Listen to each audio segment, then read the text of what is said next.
What's up, everybody? So, a few reads, I have mentioned meditation quite often. Another few I've mentioned mudras. So, as much as me and other readers talk about meditation and the needing to ground yourself right now, among other things, a lot of us never really tell you how or even speak too much on the chakras. So I figured the whole point of Kona Tarot is for advice and to learn things. So sometimes we have to, after we give the advice, drop the cards and probably just show you.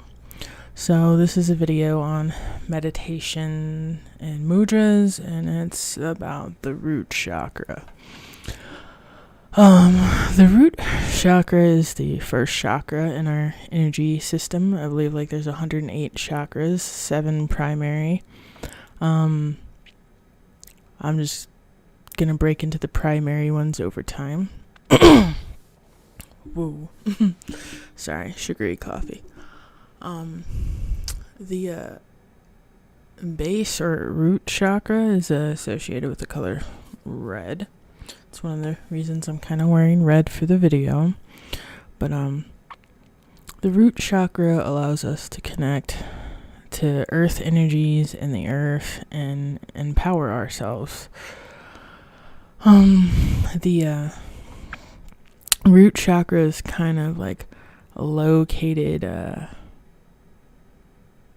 in the seat part of us, around our genitalia space. It's also where Kundalini begins, and then it up and down if everything is aligned right, and you can prana energy. The Kundalini is often symbolized as a coiled snake. Sometimes the 8 infinity. But it's at the base of your spine. And a lot of times when this is activated, you begin this process in which people call a spiritual awakening. So yeah, you begin meditation. This is quite common, which honestly, the easiest way I would say to practice and get into meditation is just by doing a half lotus or full lotus.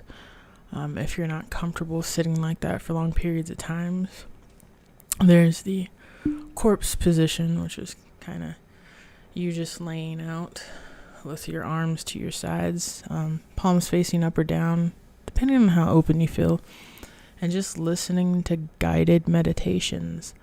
Because a lot of people just can't meditate in silence to begin with. They have so many thoughts, and they have not yet learned how to focus kind of on the empty spaces and not have emotions and feelings about those thoughts. That and an easy way to practice breathing really is to first just practice natural breath. Just breathing just in and out the nose. Then moving to, in the nose, out the mouth. Very simple ones, breathing in 1, 2, 3, 4, breathing out 1, 2, 3, 4. Some people like to tell you to hold in the breath. I personally don't believe we should. A lot about meditation is about letting go. So why would any part of it be about holding anything in other than holding space for yourself? When you are in the lotus or half lotus position, you can add in hand mudras into your meditation, versus just having your open palms or the common Buddha one. This is mudra, but this is not one of the ones we're going to talk about today. We're not going to talk about this one either, even though you should always start here. But Prana mudra is the one I am here to talk about today. But before we get into mudras, we need to talk about these little phalanges we have on our hands. And before I get to the little phalanges, do know that we have absorbent chakras in our palms. They're rarely ever mentioned.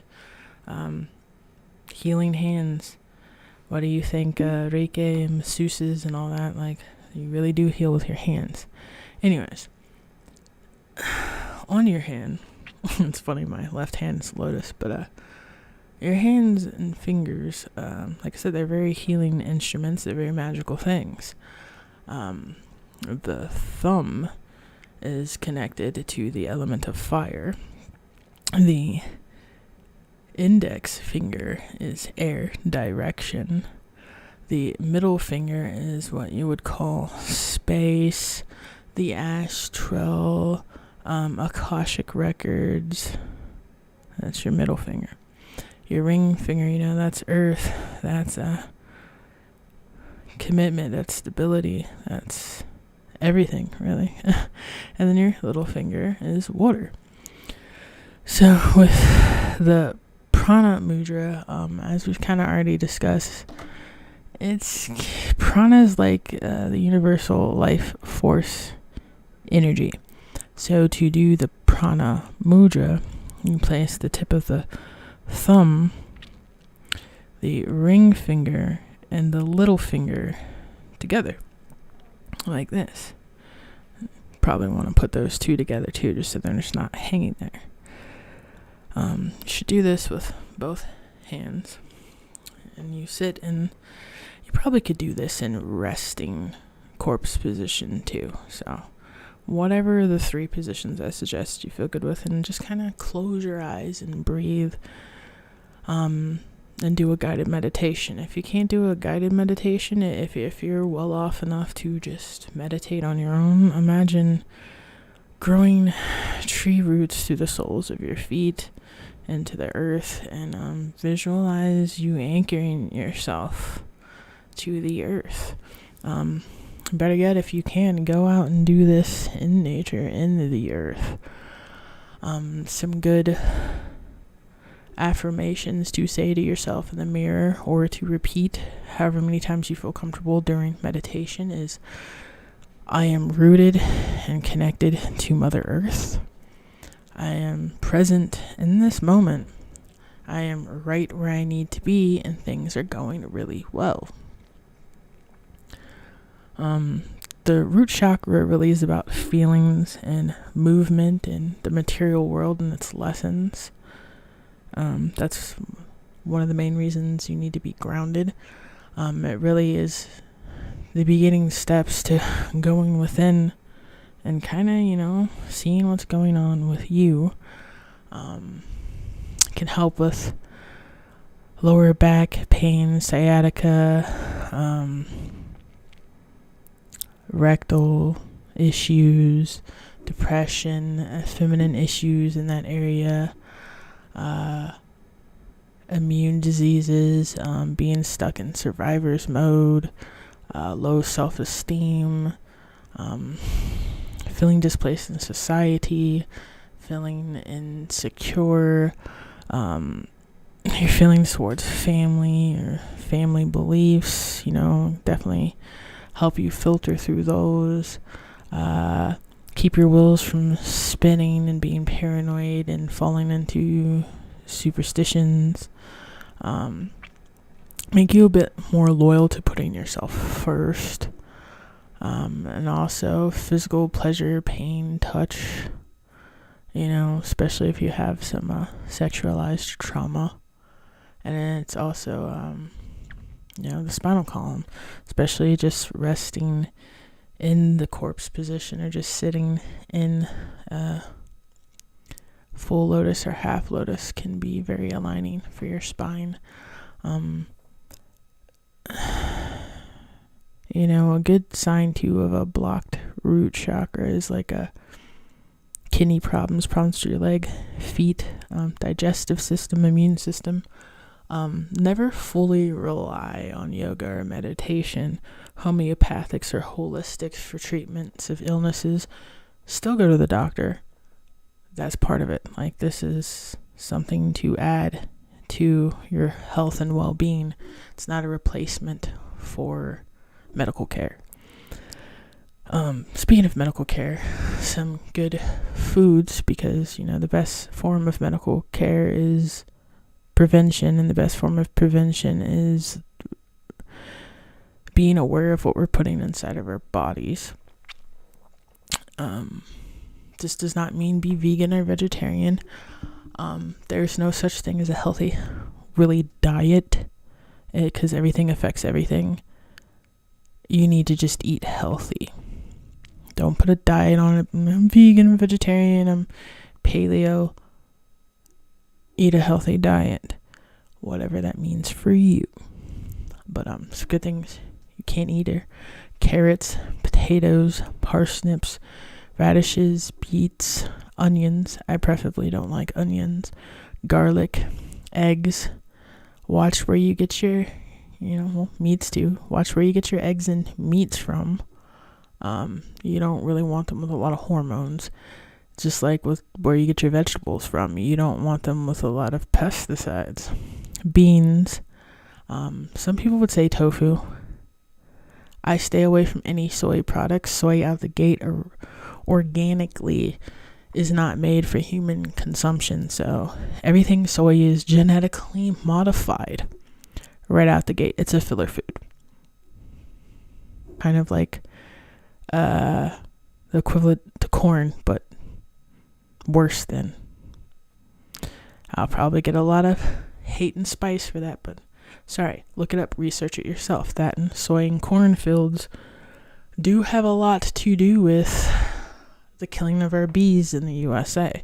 A lot of the resting spots and properties where you could take the beehives out between farms and rest are now soy and corn farms because of veganism and vegetarianism, which I get that processing meats into some of the pre-made things we eat takes up a lot of water. But here's the thing, processed soy is no better. Processed is still processed. So don't eat processed foods, and that cuts out that whole issue. Go to the farmer's market and get a slab of meat. Waste not, want not. You can even use the bones in certain rituals and certain cultures and magic.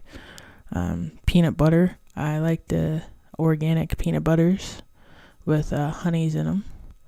Horseradish, hot paprika, chives, cayenne pepper, spicy foods help sweat and get toxins out of the immune system. Some good stones or crystals would be hematite, black tourmaline, and onyx. A good oil to use would be rosemary during meditation, because it's kind of energetic. It's relaxing, but it won't send you to sleep like lavender will. I have some rosemary here. And just start with that. But like I said, if you find it very hard to sit in silence and meditate, realize that you can just sit and breathe with your eyes closed and listen to music. Try to make it positive or a good frequency. And there's also guided meditations, and you can find all of those here on YouTube. So it's pretty much the first step in grounding yourself and starting to align your chakras so you can be a healthier, better, more empowered version of yourself.